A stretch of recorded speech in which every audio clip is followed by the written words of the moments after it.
So good evening, everyone, and thank you, Kumaran, for the invite and the kind words.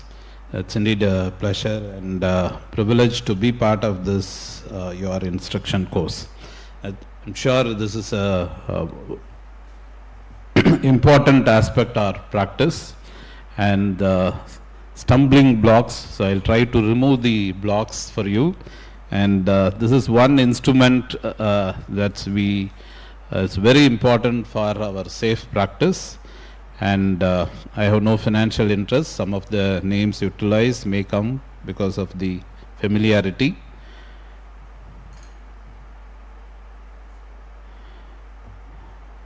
Right, so this is overview of sterilization process that's happening in our institutions. Right, sterilization may be done behind the scenes, but their impact on patient safety is significant, and for that we need to understand some of the basics involved. And autoclave is not just a machine, it is a promise of safety to our patients. So how do we go about? There are various, I'll just briefly touch upon a few basic points for you to understand why this machine is important and why do we need to know the facts before buying or utilizing the entire specification of this machine. So this is an overview of methods available for sterilization, and so this filtration, irradiation, sunlight, all these are very difficult to validate and calibrate. So in quality field we need something that we can validate and also calibrate. So this is where heat sterilization scores over other methods of sterilization, and we use moist heat for sterilization. So previously, those of you as old as me, we know that we have been using dry heat sterilization, a hot plate in our camp settings. Right now the preferred method is moist heat sterilization at temperatures below 100, at a temperature of 100 or above 100. So these are the three variations that is available in most of our machines. Right. So this one equipment, the principle has not changed over centuries. Right. So now you know why it is a time-tested device.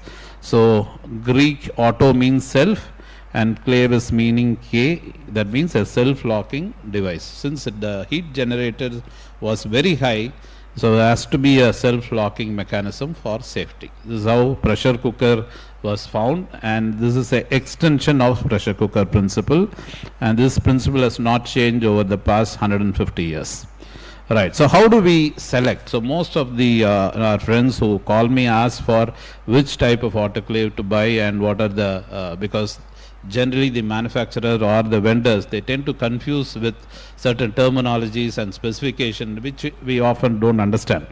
Right. So I've already told you the principle of autoclave, where there is moist heat.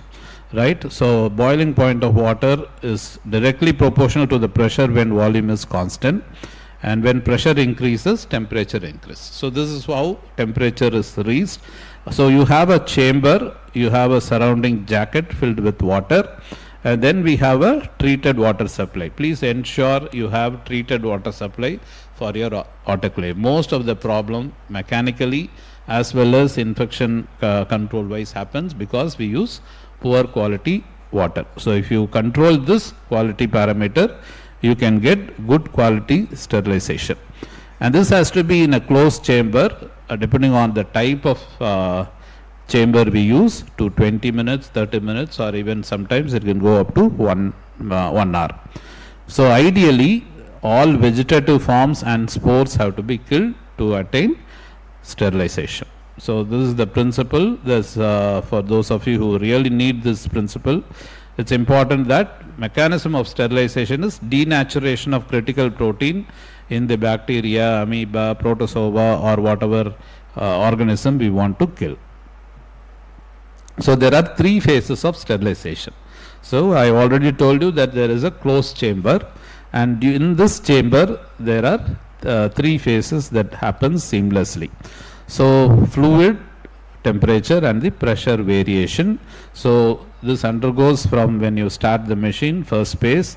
So both pressure and fluid temperature increases. In the second phase, it scales up to a very high level, and this is where moist heat is generated. And in the third phase, so depending on the type of machine you use, the ambient pressure and temperature will come down, so that when you take the consumables out of the machine, you would be able to handle. Right. So this is the vacuum pressure temperature principle 1, 2, 3 stage. So why steam? There are so many new machines coming up. If you go to the trade hall, there will be a lot of vendors who are selling sterilizers and autoclaves. So steam is efficient heat transference. So it transfers to the items we want to sterilize. And steam at 100 degrees centigrade contains 7 times as much energy as water at 100 degrees. So steam is very efficient as well as cost effective, and heats up the cells efficiently than air at similar temperature. So if somebody is using a mixture of air and water, you always prefer a moist heat autoclave than some machine that use air. So these are the important parameters of an autoclave. You need to ask for this parameters when you see a autoclave. It will be in the small word in the brochure. So steam, temperature, pressure, time. So this is the 4 parameters that is used in the indicators also. So 3 major factors for effective autoclave is pressure has to be above 15 psi. Temperature, I think we all know this, 121 degrees centigrade is the timeline or the milestone, and time for 30 minutes. Now there are many autoclaves which does it at a much lesser time, say 20 minutes, 15 minutes, like that.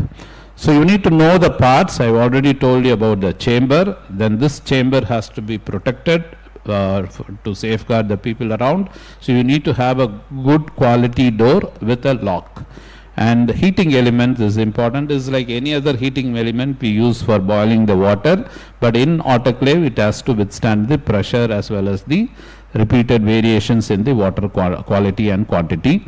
Then you need to have a water reservoir, and we need to have a good drainage system. Most of the problem happens in these 3 areas: heating elements, drainage system, and the vacuum system. So we need certain things to control these 3 elements, and then you have a control panel which tells all this metrics in a either we can printed form or in a display form. Then we need to have a safety feature for our staff. Right, these are the overview of types of autoclave. First to come was the pressure cooker type, and then came the vertical autoclave, and then because of the large size requirement and certain safety requirement, horizontal autoclave came into the picture. And in this laboratory autoclave, there are various types. You can see the size and shape varies between organizations. So in the hospital setting, we use only these models. So one is the gravity method. Gravity method is nothing but the vertical one. So this is generally used to sterilize biohazardous wastes, glassware or unwrapped goods. This unwrapped is very, very important in our day-to-day usage. If you are using something directly exposed to moist heat, you can use this. And then we have the vacuum method, where the air inside the chamber is pumped out by various techniques, and here we need to use the wrapped loads. So most of our, either you wrap in a linen cloth or you wrap in a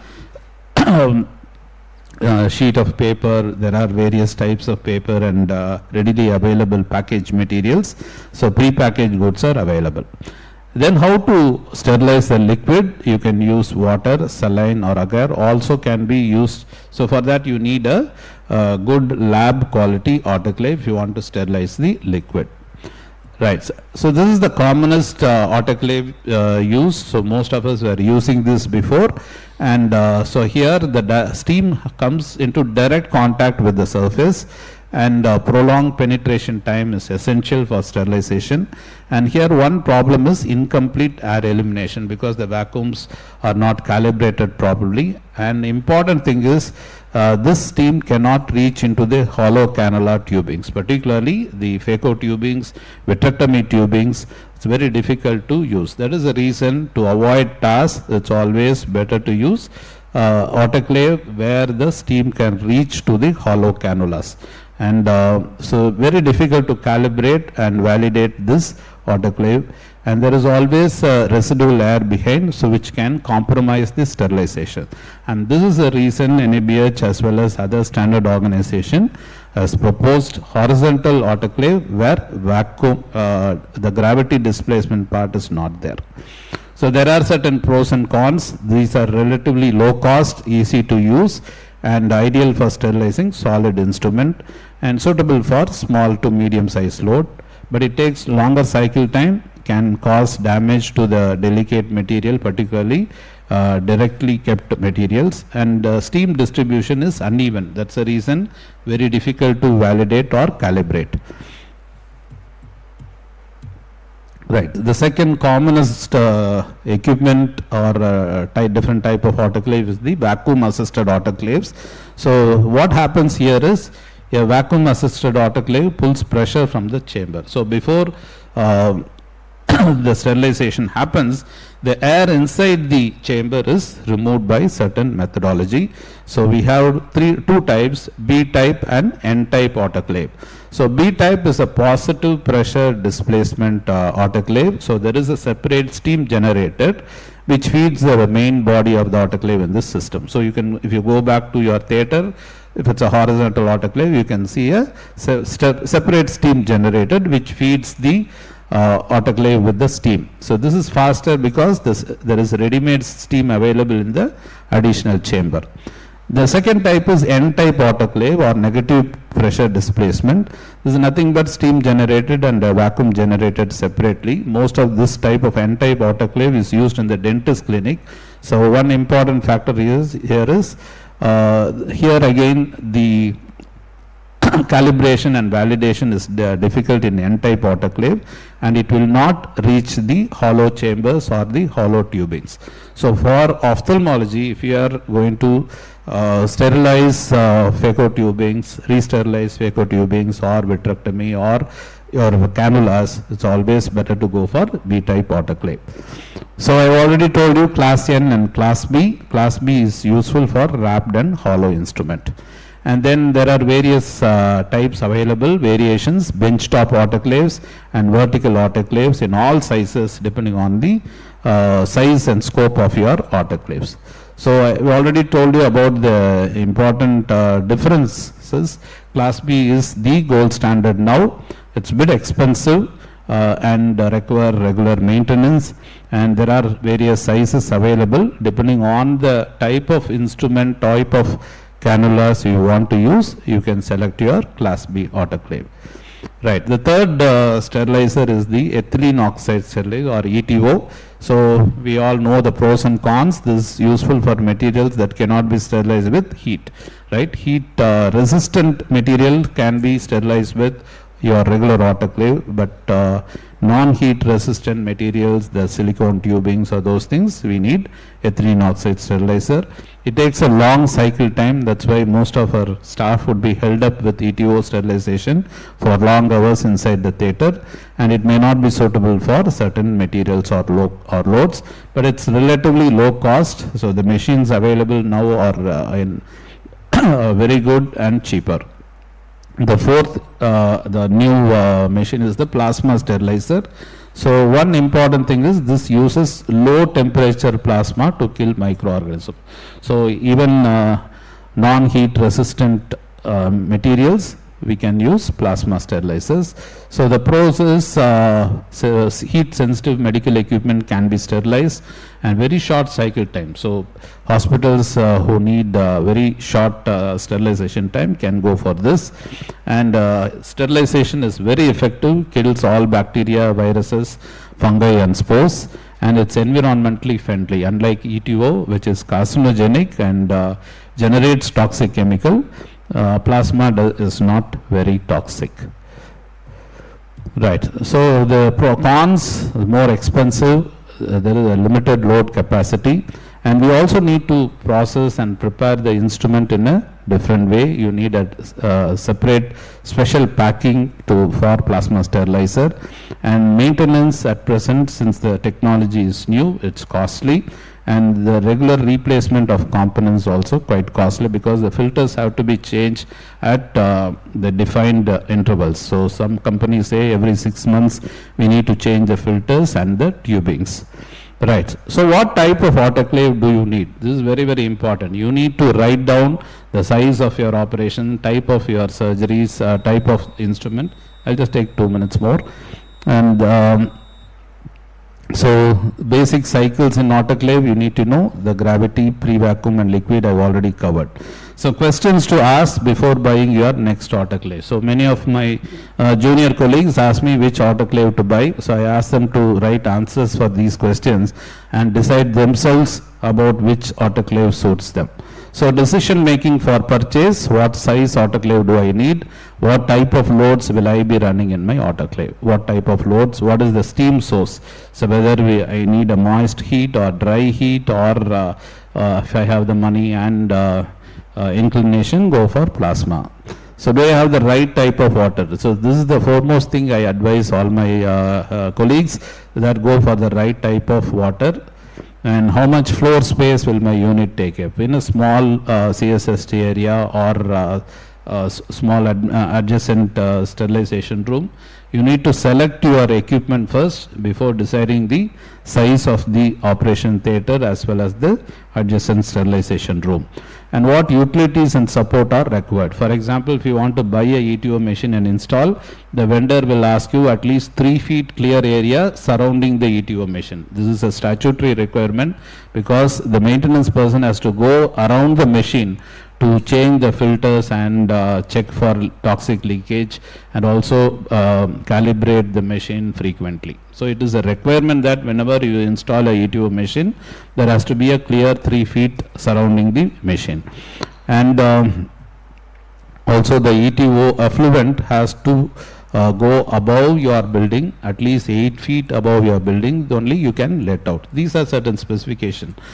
So should I invest in water and energy saving technology? Yes, the autoclaves are water guzzling machines. So if you are installing a distilled water plant, so ensure you have the right quantity, but ideal is to go for a distilled water based autoclave. And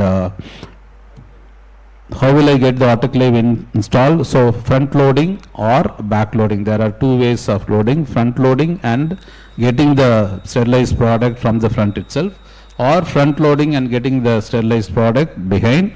And is tech support available? Particularly plasma sterilizer need lot of tech support. And what is the warranty? Go for warranty at least for 3 years or 5 years. And the replacement parts is necessary, so ensure you have local support. Most of the important equipment, the replacements are difficult to get, particularly the German ones are difficult to get within 2 or 3 months. So CMC, AMC, preventive maintenance, all those things you need to bargain with the vendor. And also go take a demo, and staff training should be available. Whereas the sterilizer manufacturer in-house is always, so within the country is always better. How many years has the manufacturer been in business is also important. And manufacturer having expertise with a range of product rather than one single product. And new or refurbished autoclaves, a lot of refurbished autoclave also coming. It might be cheaper in the earlier part, but it's very difficult over a period of time to get the parts, because most of the MNC machines beyond 7 years, they don't support with the spare parts. So how to decide on the size, type and brand, chamber size? And you need to have validation reports. Get at least 2 or 3 validation reports from the vendor. And also ask for energy efficiency and cycles for wrapped and unwrapped instrument, warranty, maintenance and servicing, and regulatory compliance. In some countries, autoclaves have to go through a regulatory compliance, either CE certification or ISO certification, or in India, BIS certification is necessary. So price, maintenance and service costs, all these factors have to be factored in before deciding to go for the autoclave.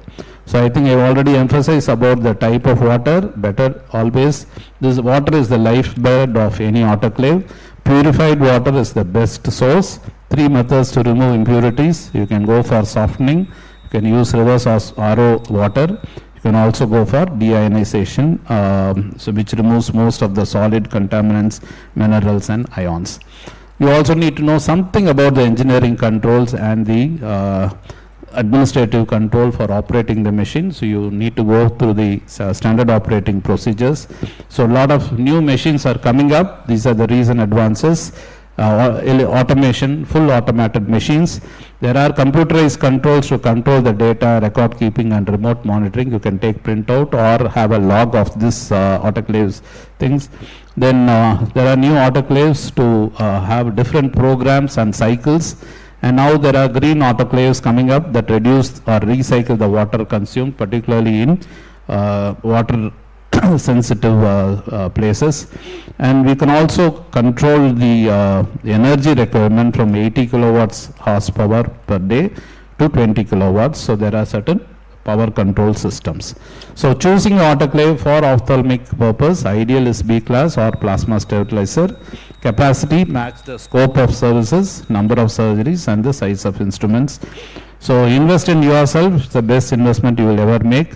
The next best investment is autoclave for your surgical practice. So if there are any questions, I'll be happy to take. Thank you.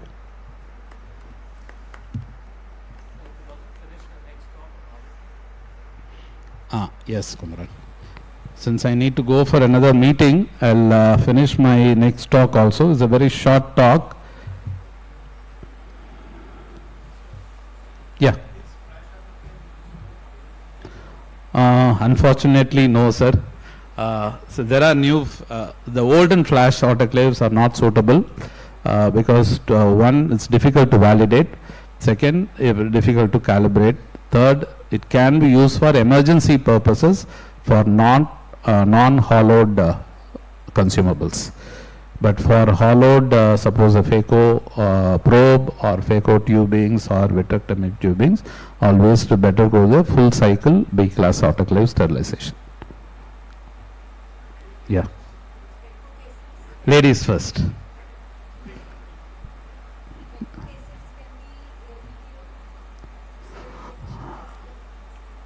Depends on your cassette. So basically all this equipment you need to first undergo the manufacturer recommendations.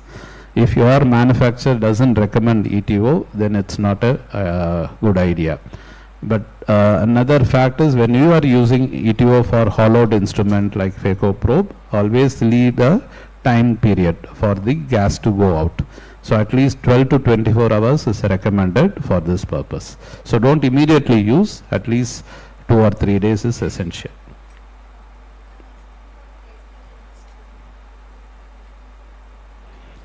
No, cassette, that's what I said. Cassette depends on the manufacturer recommendations. Some software will not accept ETO'd cassettes. So the water supplied by the municipal corporation in our part is soft and it's a drinkable water. Can we use the same or we still need to soften it? No, you can do a water testing, get the report, see whether it is the dissolved substances, DSS they will give. If it is within that limitation, you can use. So what is the limit? No, that depends on your area. So I can tell for Chennai area, it has to be less than 10 DSS, right? So you have to take your area limitations. Air conditioned water which is... So use the mic, sir. So, yeah. Sorry, air condition? ACs are working these days. The water which comes out of it is a wonderful thing. Okay, thank you for the energy saving thing. But it bits unsafe, sir, because many of the filters, if you take scrape, you have grown a lot of molds and fungi from that air fins, right?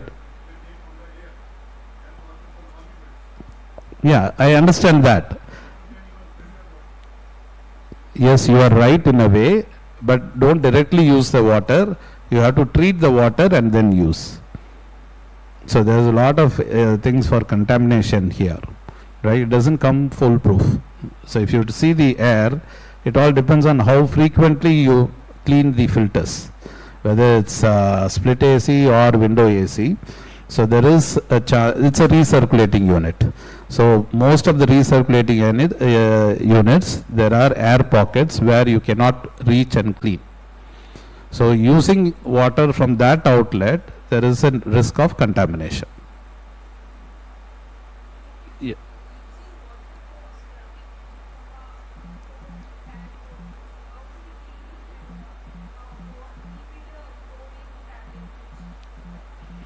You mean dechlorinated?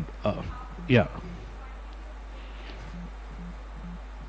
I don't think we need to use chlorinated water. So it all depends on the supply, right? So if you are using a RO plant, water from the RO plant, you can directly use.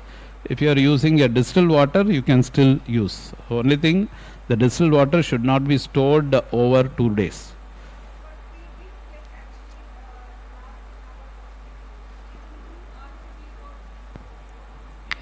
That depends on the water you use. So that's why water testing is essential. So to know the what is the mainline water you use, so we need to do a water testing, get a report. Or if you are going to use some alternative supply like RO or well water or corporation water, you have to understand the basic characteristic of the water you are getting. Accordingly, you have to select a method to treat that and use it. Right, whether you use it for cleaning the instrument or clean our surfaces or the theater, it's always better to know the water first and then deciding about the usage. Sorry.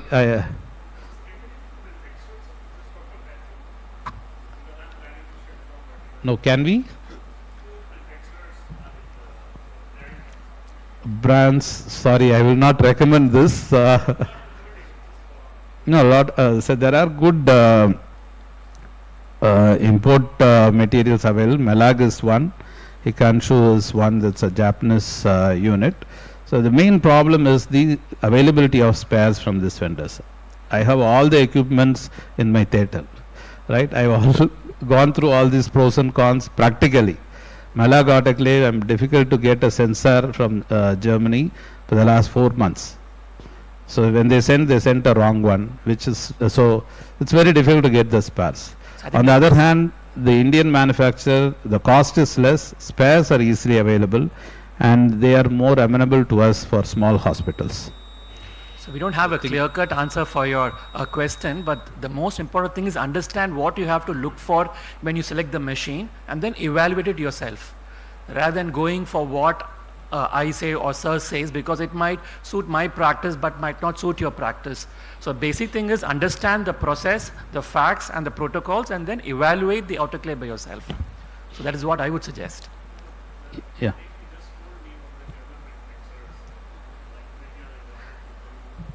We'll take it private discussion. You can, yeah. How frequently we should change the water of autoclave? For every cycle? Or Yes. every day? Okay. Preferably every cycle. Every cycle. Okay, it has at least 2 to 4 liters of water depending on the size. A 50 to 60 liter autoclave would have 4 liters. So preferable to change every cycle rather. If you have 2 cycles per day, better to change it.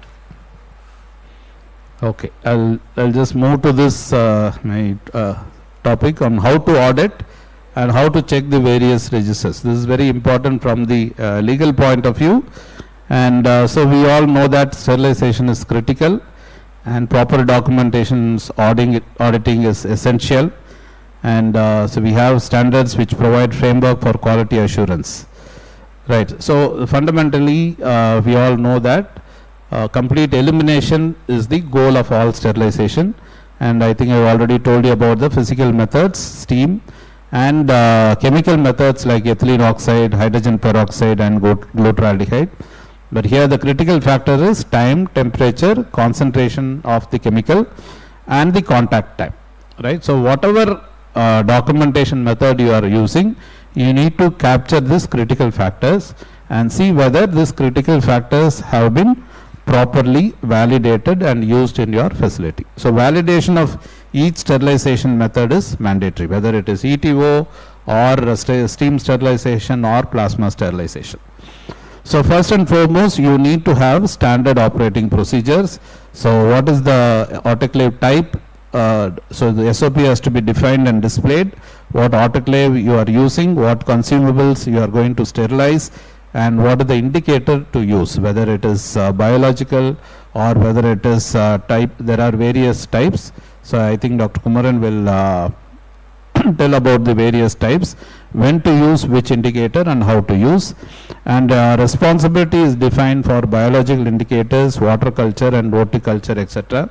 So the frequency your hospital policy has to decide.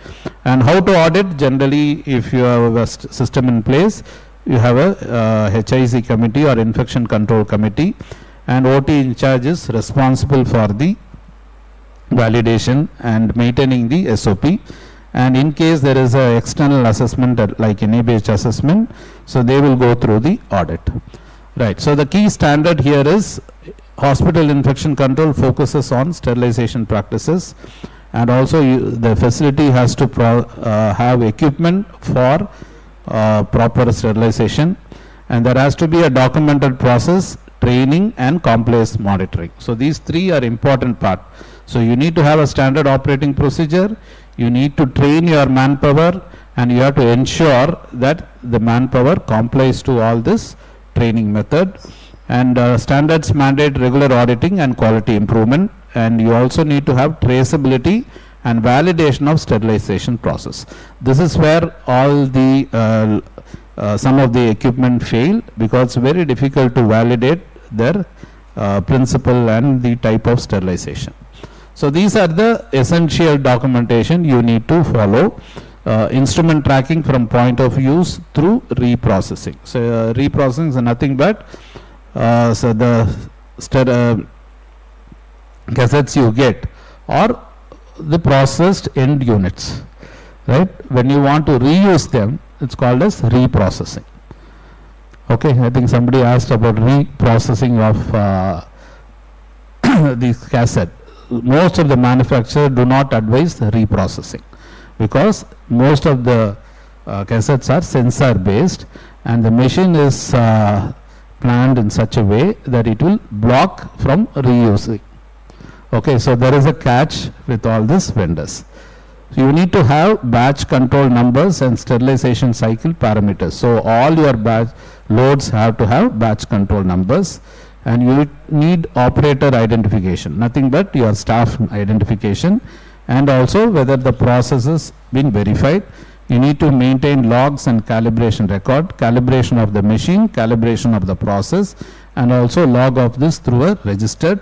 And if there are non-conformance with this, you need to report them and also do corrective action. Right. So these are the different types of indicators. Class 1 is process indicator. So this will say that a particular temperature is reached and there is color change when exposed. The class 2 indicators are generally test indicators. Just to know, Bowie-Dick test for steam penetration. I'm sure Kumaran will have wonderful videos for this. And class 3 and 4, there are single and multi-parameter indicators. So that means the indicator will say so much time has passed and this much temperature has reached over a period of time. Okay, so this means there are more than 2 parameters they are catching. So class 5 is integrating everything, all the critical parameters like time, temperature, pressure. And class 6 is biological indicator. So you really have live spores in the container in that indicator, and the idea is to kill all the live spores. This is since we use biological spores, it is called as biological indicator. Right. So Bowie-Dick test, I said it's a test indicator. You have to use it every day before starting autoclave, and the results have to be maintained in the register. So the Bowie-Dick is a big sheet. You can stick it onto a register, or you can use this printout and in your register. Then PCD test every day before the instrument load. Again, the results have to be maintained in this register, CSST sterilization register. So there is a gold standard verification. So it is nothing but the biological indicator.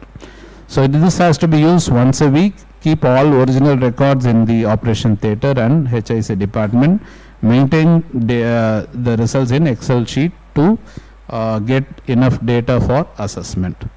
Autoclave register is a statutory documentation. In case you have a single infection or a cluster infection, this is the important register that will save you from the law enforcement authorities. You need to have record of every cycle, the load details, class 5 indicators ideally, or classic indicator.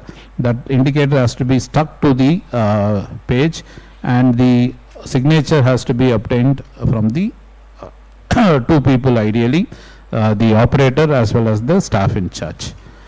And so once, if you have a department like structure, you will store the sterilized product in an area, in a storage room. You need to maintain the storage room lighting, the humidity and the temperature properly, and for that you need to maintain that storage room parameters also. Right. So for ETO, you need to record details of every cycle, the load details, the indicator. ETO has a separate indicator as well as all the parameters. If it is automated machine, this kind of printed sheet will come, you can use them. And ETO products you will be storing for a long time. Ideally, leave a gap of 2 days to use the ETO items. So always have a ETO issue register, which department or which surgery it is going, so that you can track the mechanism. So managing sterilization failure, in case the indicator fails, so you need to have a system in place to look into it effectively, report it and correct it. And also you need to have a system if the one load fails, or if you have an infected patient on from one load, you need to have a system in place to recall the other items and also trace it to the patient. So this is called recall and traceability. All these are in the NABH standards. Air culture, again, we don't advocate on a regular basis. Basically, some hospitals have it as a policy once a month or every 3 months, but active air sampling is not really mandated when you have a air handling unit. Then air culture, again, you need to have this system while you are commissioning the AHU or when there is a cluster attack. So after cluster endophthalmitis attack, if you want to recommission the theater, you need to have this air validation mechanism. Then the water being used for instrument, you can have weekly or monthly water culture just to know about the safety of water being used. And if you are using a potable water source, at least every 3 months you need to have a water culture. So generally this is the bacteriological investigation of water. OT culture, again, so there are various recommendations. The NHM says monthly record is needed as per the Clinical Establishment Act. There are various state variations for this, but always have it as a policy to have occasional OT culture. So comprehensive audit approach, regular audit is essential. Also a random spot check is necessary if you have any tasks, and direct observation of staff practices is necessary. So I have a CCTV in the cleaning area as well as washing areas. So this gives some amount of control and surveillance over the staff. So these are the key audit elements. So these are the frequent non-conformities we see in the hospital: inadequate cleaning, improper packaging techniques affecting steam penetration, incomplete documentation, failure to follow manufacturer instruction, and inappropriate storage of sterilized items. So you also need to document all these improvements. So key takeaways: effective corrective action is necessary. Patient safety depends on rigorous sterilization practices, and hospital safety depends on regular auditing and surveillance mechanism. So thank you so much for your kind attention. Thanks, Kumaran, for the invite.